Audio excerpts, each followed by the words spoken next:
O nosso estudo de hoje está na primeira epístola de Pedro, capítulo 5, versículo 3. Nem como tendo domínio sobre a herança de Deus, mas servindo de exemplo ao rebanho. Emmanuel comenta na lição 69 do livro Vinha de Luz, no serviço cristão. Aos companheiros de espiritismo cristão cabem tarefas de enormes proporções junto das almas. Preocupam-nos profundos problemas da fé transcendentes questões da dor. Porque dão de graça o que por graça recebem. Contam com a animosidade dos que vendem os dons divinos. Porque procuram a sabedoria espiritual, recebem a gratuita versão dos que se cristalizam na pequena ciência. Porque se preparam em face da vida eterna, desligando-se do egoísmo destruidor, são categorizados como loucos pelos que se satisfazem na fantasia transitória.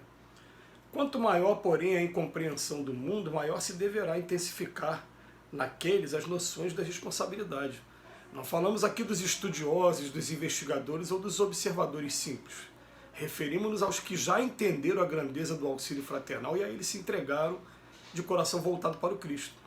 Encontram-se nos círculos de uma experiência nobre demais para ser comentada, mas a responsabilidade que lhes compete é igualmente muito grande para ser definida.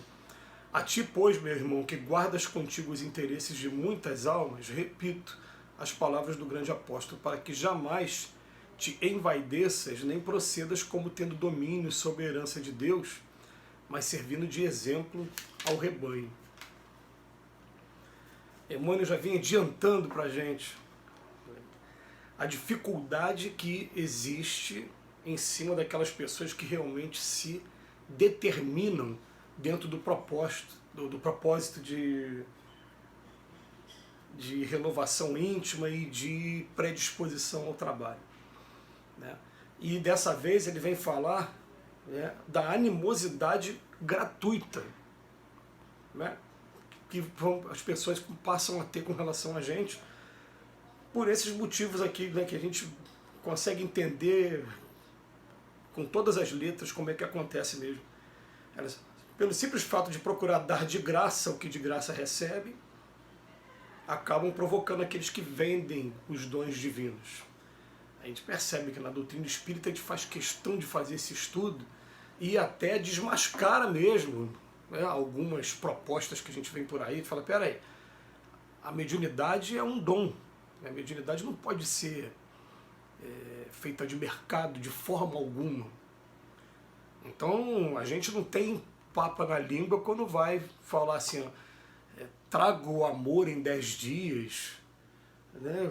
A pessoa vai procurar algum médium com interesse muito pessoal, às vezes querendo saber se vai arrumar trabalho ou se está sendo traído no relacionamento conjugal, esse tipo de coisa. A gente garante aqui, em primeiro lugar, a mediunidade está sendo utilizada de maneira equivocada porque se está cobrando.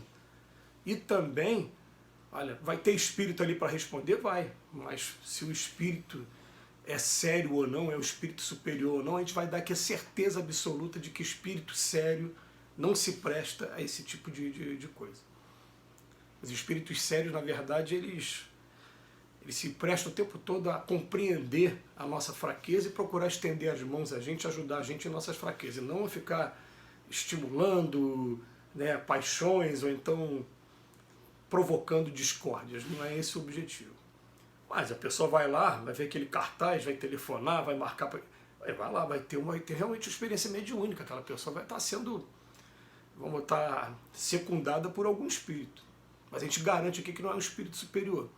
Então, por conta disso, a gente provoca naturalmente a animosidade, porque eles estão ouvindo a gente falar isso e eles vão ficar chateados, não vão ficar satisfeitos com esse tipo de informação. Aliás, só para essa finalidade, na doutrina espírita, ele fala assim, qual o objetivo mesmo principal da mediunidade? Instrução dos homens, intérprete dos espíritos para as instruções dos homens. Qualquer coisa que passou disso é de única e exclusiva responsabilidade daquele que está utilizando de maneira equivocada a mediunidade, como sempre foi utilizada, através de oráculos, adivinhadores, esses feiticeiros, esses termos aí que as pessoas criaram aí, que absolutamente não tem nada a ver. A mediunidade de verdade ela começou no dia do Ato dos Apóstolos, no dia do Pentecostes, quando homens simples receberam as línguas de fogo para falar sobre o Evangelho com aqueles que eram inclusive estrangeiros.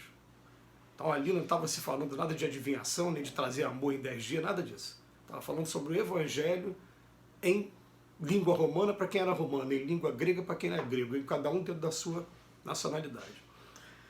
Então isso que acontece até os dias de hoje, esse mercado que tem das coisas divinas, ele é condenado na época de Jesus, é condenado até hoje por nós espíritas também. Ponto.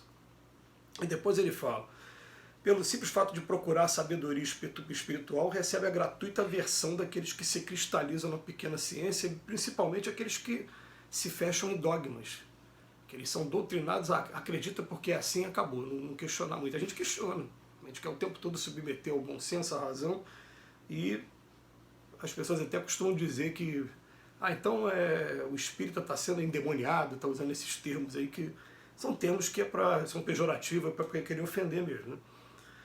E outra coisa, porque se preparam para a vida eterna, desligando-se do egoísmo destruidor, são categorizados como loucos por aqueles que são materialistas. Aqueles que estão aqui na fantasia transitória o tempo todo. Falam, você está deixando de lado de sentir os prazeres pensando no futuro? O futuro vai ser embaixo da terra, tem que viver agora mesmo. Esse tipo de coisa está acontecendo o tempo todo. E o que o Emmanuel nos aconselha? Quanto maior for a incompreensão do mundo para com a gente tem que intensificar na gente essa noção de responsabilidade. É muito profundo o que o Emmanuel está falando em poucas palavras aqui para a gente. E ele fala para a gente, não estou falando só daqueles que estão se propondo a fazer estudo, investigar, observar, não. Estou falando daqueles que já entenderam mesmo a grandeza do auxílio fraternal. Aqueles que já entenderam a necessidade da gente estar diariamente lendo, estudando, procurando aplicar a nossa vida e pedindo, quando fala do auxílio fraternal é isso, pedindo através da oração, da sintonia com esses amigos, que nos ajude também, que a gente é muito pequeno aqui, a gente está aqui num fogo cruzado, a gente está num mundo em que os pensamentos que chegam até a gente são pensamentos muito ainda negativos o tempo todo. A gente está aqui, uns recebendo a influência do pensamento uns dos outros. A gente tem que fazer esforço através da oração para chegar nesses espíritos que estão realmente preocupados com cada um de nós, com o bem da humanidade, porque o que está aqui ao nosso redor é só ansiedade, medo, ainda mais agora em período de pandemia, por conta de fake news, enfim, essa coisa toda, né? Segunda onda, terceira onda, e a gente está vivendo num fogo cruzado mesmo. Então ele fala para a gente, nós estamos nos referindo àqueles que já entenderam a grandeza de um auxílio fraternal e se entregaram de coração voltado para o Cristo. Encontram-se nos círculos de uma experiência nobre demais para ser comentada, mas a responsabilidade que lhes compete é igualmente muito grande para ser definida. E qual é a nossa responsabilidade? Quando a gente tem a noção da vida eterna, a noção de que nós somos espíritos, isso bate na gente de uma maneira assim, a dar uma confiança maior em Deus, a não ficar temendo qualquer coisa, por falar assim, eu, por exemplo, não tenho medo da morte. Eu sei que a morte não existe. Eu sei que o dia que ela chegar vai estar me tirando desse plano e levando para outro plano. A gente até fica um pouco preocupado de como será esse processo, mas quando chegar a nossa vez a gente vai saber mesmo, não tem que ficar ocupando a minha mente o tempo todo com isso, não. Deixa a coisa acontecer e vamos ter fé. Vamos fazer a nossa parte, vamos ter fé. Mas enquanto a pessoa está vivendo o mundo material, ela está estranhando. Por que você não está tão ansioso, tão temeroso como eu estou? A gente não está, alguns amigos vêm conversar comigo e falam, continua fazendo o teu papel.